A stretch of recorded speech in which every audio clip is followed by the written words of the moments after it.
السلام عليك يا أبا عبد الله.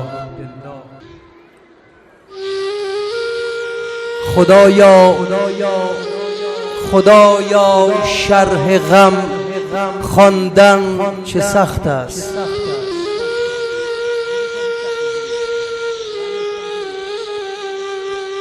خدایا شرح غم خواندن چه سخت است. ز داغ لاله پژمردن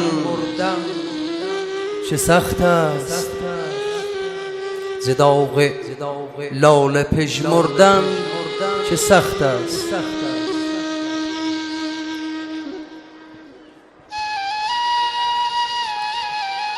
نمیدانی که با دست بریده، نمیدانی که با دست بریده ز پشت اسب افتادن چه سخت است. نمیدانی که با دست بریده ز پشت اسب افتادن چه سخت است.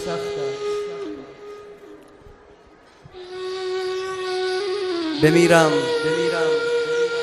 اگر تیری درون چشم باشد یا ابوالفضل، اگر تیری درون چشم باشد نمیدانی زمین خوردن چه سخت است. اگر تیری درون چشم باشد نمیدانی زمین خوردن چه سخت است.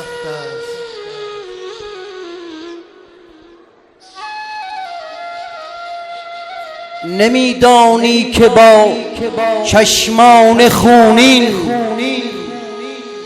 نمیدانی که با چشمان خونین جمال فاطمه دیدن چه سخت است. نمیدانی که با چشمان خونین جمال فاطمه دیدن چه سخت است. کنار القمه، کنار القمه با مشک خالی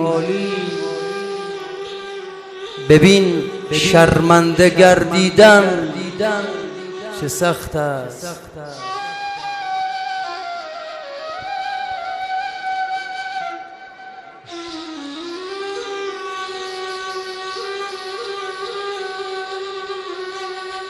نمیدانی که با چشمان خونین جمال فاطمه دیدن چه سخت است. کنار القمه با مشک خالی ببین شرمنده گردیدن چه سخت است.